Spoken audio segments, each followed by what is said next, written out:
We need to pay attention because during Black History Month, something unexpected is happening and is raising serious questions. There are voices online expressing frustration over immigration policies, and some extreme reactions has sparked debate about who truly belongs in America. That conversation has taken a controversial turn with strong opinion flying in every direction. But what's real? What's political rhetoric? And what's just social media outrage? Let's watch this clip together, and when we come back, we'll break it down what's actually being said and why it matters. But before then, my name is Faith, and you're welcome back to Chat with Faith. If this is your first time, I'm glad you found this channel. Don't forget to like, subscribe, and hit that notification bell so you never miss a conversation. As always, credit goes to the original creators for every single clip used in this episode. This video is for educational purposes and awareness. It is not meant to hate or discriminate against anyone. The goal is to discuss real challenges and perspective openly and respectfully. So stay tuned. Let's see more clips. Black people are lucky to be Americans. If it weren't for white people having slaves back in the day, there would be no black people in America. And white people should be lucky that the Spaniards gave you boats so you can escape the treacherous brutality of King James. You know, he was burning white people at the stake for being pagans. You should also thank, most importantly, the indigenous people of North America for teaching you how to live off the land, because you could have died your first winter.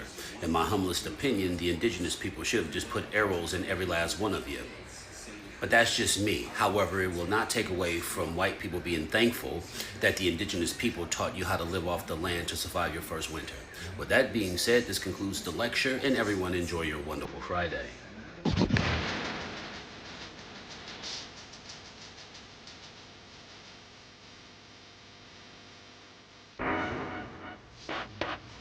Why are white people so mad that Black History Month exists? That's like getting mad at people for celebrating their birthday. Like, everybody has birthdays. You're not special. Like, do y'all even hear yourselves when you talk? Like, what the If they do it to the most marginalized and get away with it, they will start doing it to everyone. That has been ringing in my head, and this situation comes to mind. In 2005, during the aftermath of Hurricane Katrina, when Black people went to grocery stores and got supplies and food, they were looting. They were criminalized. When white people did it, they were finding food. They were surviving. Now, I was only 4 years old when Hurricane Katrina happened, and social media wasn't really a thing, so I don't know how much backlash and discussion there was about this, but I have a feeling that a lot of people that looked like me didn't really seem to care a lot that Black people were being criminalized when white people weren't.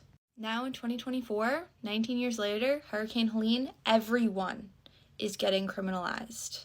Everything is considered looting. I've been saying this for forever, and I mean it's as clear as. There's also something to be said about the lack of solidarity and uproar when it came to Hurricane Katrina, and a lot of it was due to the lack of social media and the lack of spreading information, but a lot of it was also due to racism, because New Orleans was a predominantly Black community, whereas what's happening in Appalachia, this is a predominantly white community. And there is more uproar and outcry right now, and I think a lot of it is because people remember Hurricane Katrina, but also because these are white people. At the end of the day, neither community deserves to be criminalized and denied their basic human rights because they're trying to survive a catastrophe. If karma is real, then why did white racists get away with oppressing Black people, and why are Black people still oppressed? Valid questions, wrong understanding of karma. I have answers, but only for those who can handle truth, accountability, and complexity without flinching. If you align with lies, denial, binary thinking, or victimhood, your chest is gonna cave in. So just get out of here, exit now, click away. I'm answering these questions as a PhD sociologist who walked away from racial justice work after more than 15 years for the reasons I'll describe in point number 3. I'm also an occultist who specializes in spiritual justice and manipulates karmic mechanics for my clients. This is what most people don't understand about karma, oppression, and why freedom seems elusive. Watch all 4 points till the end and watch on 2x speed if you need to. Point number 1. Karma is energetic physics, not fairness. As I detailed in my last video, karma is not synonymous with punishment, morality enforcement, eye for an eye, or even fairness as humans would define it. Karma balances actions energetically, not literally and not in the same form. White folks won't get shackled on plantations, but they are experiencing the energy of oppression in ways I'll explain. Karma is multidimensional. It operates at the individual, familial, racial, systemic, and national levels. If you're in the United States, for example, you're living America's karma right now. Karma is also temporal. It operates across lifetimes and generations. 500 years of slavery and Jim Crow created massive karmic debt. Slavery and Jim Crow lasted way longer than it's been over. It's only been 60 years since civil rights. The math doesn't add up for instant resolution. Collective karma settles slower than individual karma. When you understand these mechanics, you can then manipulate karma and accelerate justice. But first, you have to see that it's already working, which brings me to my next point, point number 2. White people are experiencing karma. You just don't recognize it.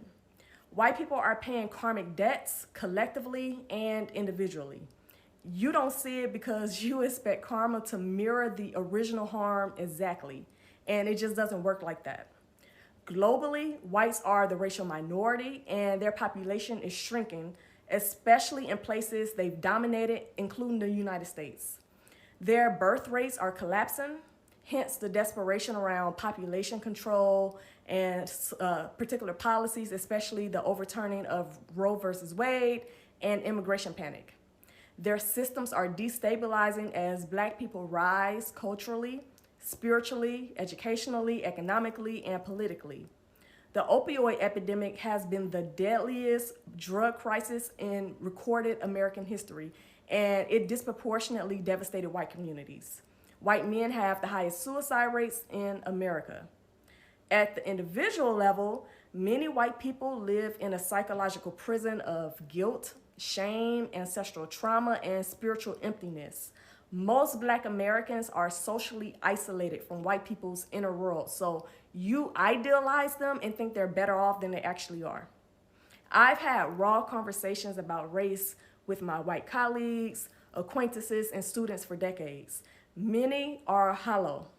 Their families are riddled with abuse, dysfunction, addiction, and quiet desperation. Many of their households and upbringings were plantations of oppression. Material wealth without meaning is soul death. Again, karma balances energetically and in its own timing. If you want faster consequences, there are ways to manipulate karma and get justice outside of karma. Which brings me to point number 3 of why Black people are still oppressed. Why are Black people still oppressed today? Multiple realities and dynamics exist simultaneously. So first, karmic balance is in progress, but full completion takes time, given the scale and gravity of racial oppression. Second, Black oppression is weakening socially, educationally, economically, politically. Third, Black people can accelerate karma, facilitate justice, and advance freedom through ancestral spiritual practices and magic. But again, karma works through action, not passivity. Waiting for justice is spiritual laziness and bypassing. Inaction creates karmic debt that perpetuates oppression. Experiencing oppression doesn't remove your agency or your responsibility. You still have power. You are 100% responsible for doing what you can to create your life in spite of oppression. But here's the real question you must answer honestly. Is the present day Black American collective in energetic alignment to facilitate freedom? Is the present day Black American collective in energetic alignment to facilitate freedom? Is the present day Black American collective in energetic alignment to facilitate freedom? Hell no. While many Black individuals are, I'm one, the collective is spiritually misaligned and directly participates in its own oppression. There are countless examples of how, and I'll mention, just 3 or 4 examples. One example, the disproportionately high interracial black homicide that the community likes to downplay. The black community refuses to fully hold black perpetrators accountable, all while disregarding black victims and their victimization. This perpetuates the oppression you complain about, and it creates massive karmic debt. Another example, Black Americans rejected their ancestral spiritual practices that contain spiritual codes and technologies for liberation in exchange for the oppressor's religion that siphons and suppresses your power. 80% of Black Americans are Christian. You adopted the slave master's religious practices and wonder why you're still bound. When the slave and slave master prayed to the same God, whose prayer got answered? Another example, the dishonor of Black children. Black children are the poorest subgroup in America, have the highest rates of abuse and neglect, and are subjugated as inferior objects who serve the interests of superior adults. Many Black parents and adults yell and cuss at Black children as if they're an inconvenience and proudly whip them into submission. This sounds eerily similar to the slave master's antics. The dehumanization of Black children inflicts long-term trauma, and it contradicts our pre-colonial indigenous values where children were honored, protected, and held as reincarnated ancestors in many cultures. Failing Black children is the single most factor that keeps the Black collective energetically stuck. Another example is colorism, which is a strand of white supremacy that says that dark skin is inferior and light skin is superior because of its proximity to whiteness. Most Black Americans are colorists, which means they agree with the colonizers that they are inferior. They are admitting to being inferior. Colorists uphold the exact white supremacist ideology that justifies slavery, lynching, mass incarceration, and subjugation, yet in the same breath have the audacity to demand freedom, all while being energetically and ideologically aligned with your oppressor's system. How can a Black collective demand karmic acceleration while participating in the same karma? How can the Black collective demand justice for Black oppression while simultaneously oppressing Black people themselves? Self-betrayal carries a heavier karmic debt than out-group betrayal. Whites are not obligated to be loyal to Black people, but you are. If white people are paying karmic debts for harming Black people, what do you think is happening to Black people who unjustifiably harm Black people? These spiritual realizations are why I walked away from racial justice work and divested from the Black collective. I facilitate karma. I don't interfere with it. I give nothing to the collective. I burnt that cape years ago. I center myself, my family, and give my overflow to the small percentage of Black individuals who truly want freedom and are willing to do the work. This brings me to number 4. The path forward. These are solutions for serious people only. Understand this critical point. The collective experience does not have to be your individual experience. Just because the Black collective is still oppressed doesn't mean you have to be. I'm not. You can unplug and save yourself from the community's karmic loop. What I've learned through my professional experiences as a sociologist and occultist and my personal evolution is that the highest return on investment is at the individual level, not rescuing the Black community, not trying to dismantle systems overnight. The individual level is where you have the most control. Here are 5 individual level solutions for serious Black folks who are willing to do the work. 1, divest from victim mentality immediately to reclaim personal power. 2, divest from white supremacy and Black dysfunction. Both are poisonous prisons. 3, get money. Financial freedom creates insulation, protection, and options. 4, use magic. Ancient practices contain liberation technologies. 5, consciously create the life you want. You are the architect. This video is getting long, so if you want me to elaborate on these 5 solutions, let me know in the comments by commenting part 2, and I'll elaborate in the next video. Follow me if you're serious about freedom and thriving, not comfort, not validation, and not just survival mode. But in conclusion, karma is working. Justice is underway, but it requires your participation, not your passivity. If you're waiting for the oppressor to free you or the system to be fair, you've already lost. If you're waiting for the collective to wake up, you'll die waiting, like our heroes did. Individual sovereignty is the most viable path to collective liberation. The question is, are you willing to walk it? White people get defensive over Black History Month because it makes them feel like they're personally responsible for historical offenses against Black people. I don't know why it's only white people that have this problem, because you don't see that with any other race, but I mean, that's why. This Black History Month has been one for the books. Everybody and their mother has been attacking Black Americans this Black History Month. Like, I'm like, I don't even have the words, because I've been knowing of and, celebrating Black History Month since I was a kid, and I've never known anybody else, any other nationality, ethnicity, any races to even really care. But during the 100th history of Black History Month, everybody's crashing out. And we know that, white people really don't like it because that's white guilt and white fragility. Like, we know that. I've never seen another group of people so embarrassed by their forefathers and their foremothers than the pale-faced people. They do not want to be associated with it. They act like it never happened. They try to make themselves out to be the ones that have been oppressed. They try to do this reverse racism thing. They try to say they experienced all of these atrocities, and they're trying to make it seem like these things wasn't just happening 60 years ago, not even 30-some years ago.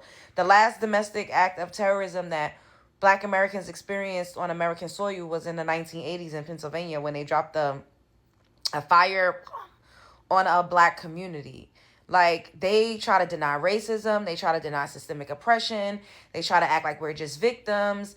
They try to make these weird skewed statistics to make it seem like we're the most criminal and heinous people on planet Earth, when we know globally they're responsible for mass genocide, mass pillaging, raping, unaliving, stealing, thievery.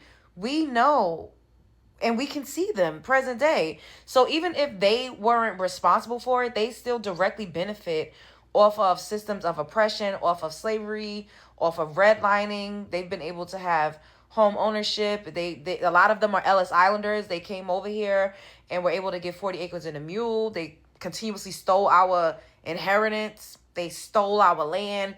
They flooded our communities. Then they created a system of prison to school to prison pipeline, the substance abuse epidemic. They've done so much as like to suppress us, to oppress us, and to just drag us down to the bottom. And then they make it seem like we're the ones that has done something to them. It's really a sickness. It's a weird sociopath, psychopathic type of mindset. And it's worked for a long time. The lies, the propaganda machine, the stereotypical tropes, or the denigration, or programming us to see ourselves as super predators and see other Black people as super predators. When there's pictures of them having lynch parties. They still, a few Black men were unfortunately hung in 2025. And the reason why it's still an issue is because a lot of people still are deeply, deeply racist. Same way that y'all say trauma is passed down through the womb. That type of shit is passed down too. And on top of that, America has never atoned for its sins against Black people. They've done everything for everybody else. They send trillions of dollars to those African countries to help them with AIDS and the humanitarian crisis and everything they have going on. They gave reservations to the Native Americans. And now they're doing all of these things for immigrants, giving out all types of resources and benefits to immigrants. But it's like what Ann Coulter said, even though she probably racist too, but who these days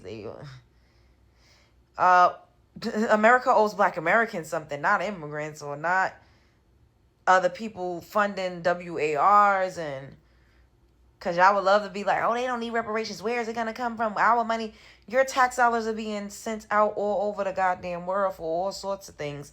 Yet you don't complain. But when it comes to us, you feel like we don't deserve just due for everything that was experienced to like by us in this country. And I'm not just talking about slavery, because after slavery, Jim Crow, more people were hung during Jim Crow than any other time in this country, and that was just some decades ago.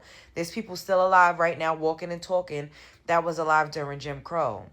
They show us these pictures in black and white so we could think in our head, oh my God, that was back in 1619. No, bitch, that was in 1965.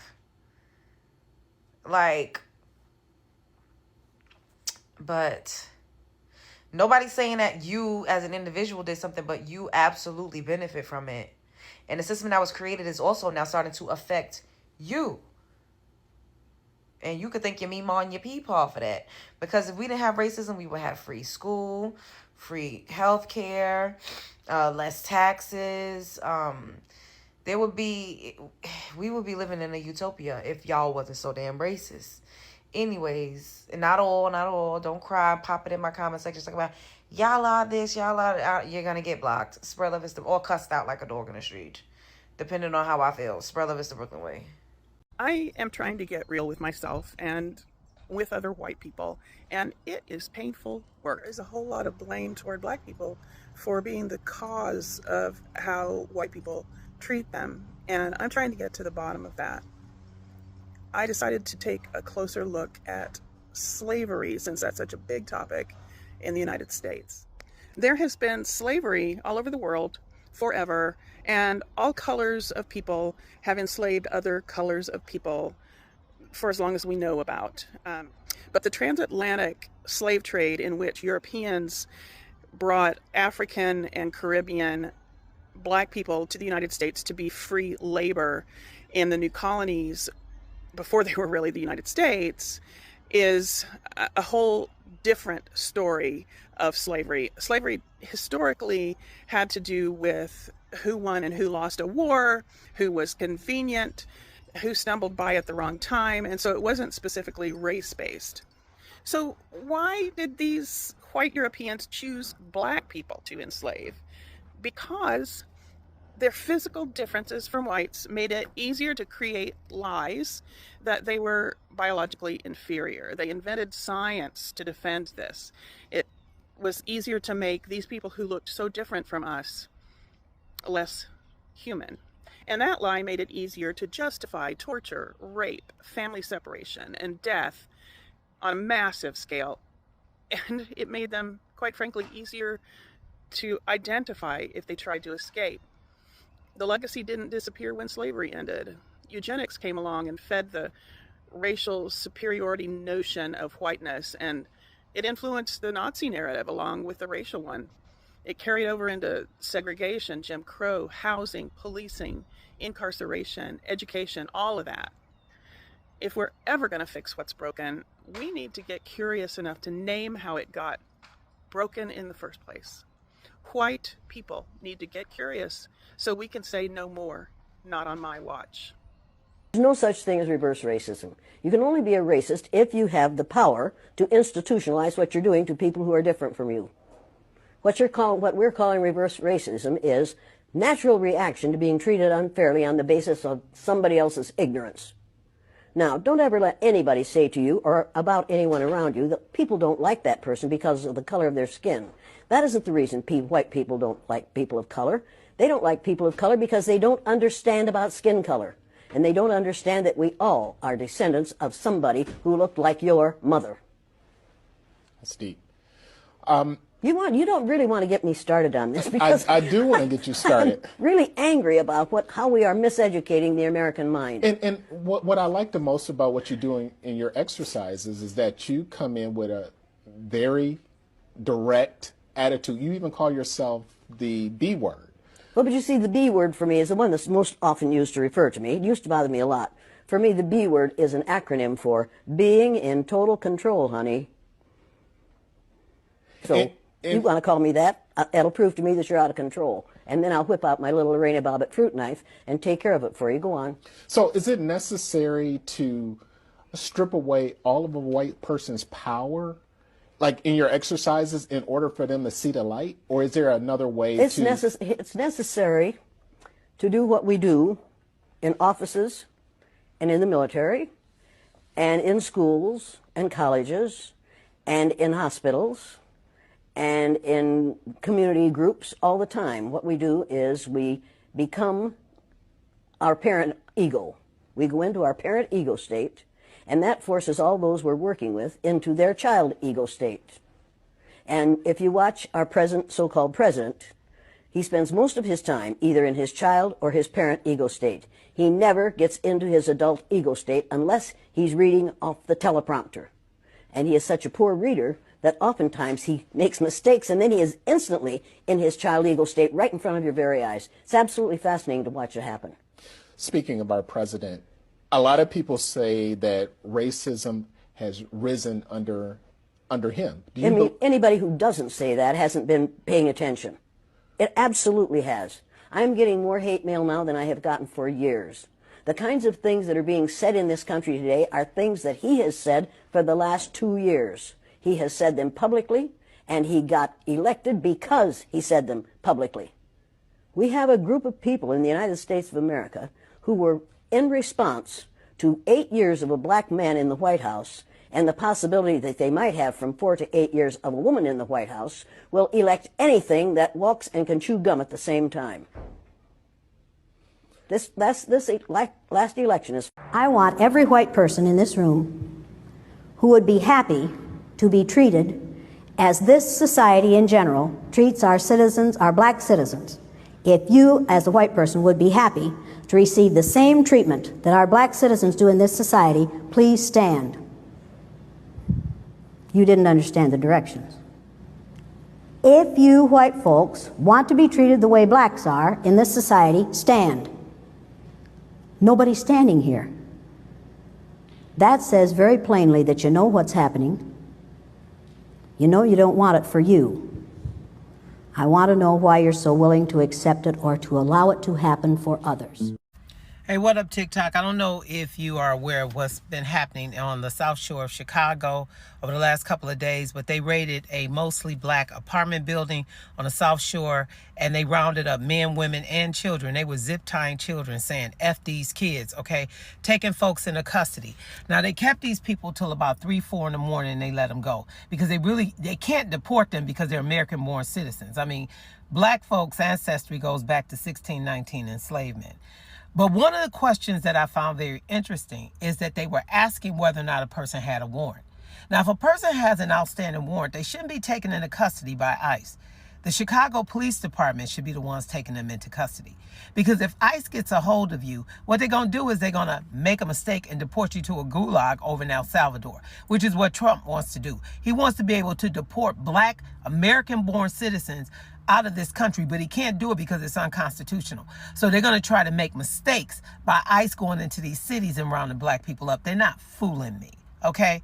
It is quite obvious. So what I've done is I've called the governor's office, Governor Pritzker, and I've also called the mayor's office in Chicago, and I left messages telling them that when these ICE agents are roaming these communities and they are engaged in these mass deportation efforts, the Chicago Police Department should be right there with them, making sure that citizens are being protected, which means that if someone has a warrant, they should be taken into custody by Chicago police, not by ICE, because they're going to try to pull a Cabran Abrego Garcia on you and then snatch you up, send you to El Salvador, Ghana, or one of these gulags and say, oops, we made a mistake. Oops, we don't know how to get them back. You know, it's all part of Donald Trump's plan to deport black people. He's not fooling anybody. So if you black and you living in Chicago, if you living in Washington, D.C., just know that if they're asking you about warrants, they're asking you so that they can arrest you and make a mistake by deporting you. And the governors need to do more than stand behind a podium and make speeches about what a nightmare Donald Trump is. We know that. But they should be using every lever of power at their disposal as governors and as mayors to protect the citizens of their country, including people who are undocumented that are being abused by ICE agents. This is getting out of hand, and the only way to fight this mess is to resist it. When white people in the United States balk at the idea of paying reparations to black Americans who descended from slaves, they disagree with the Bible.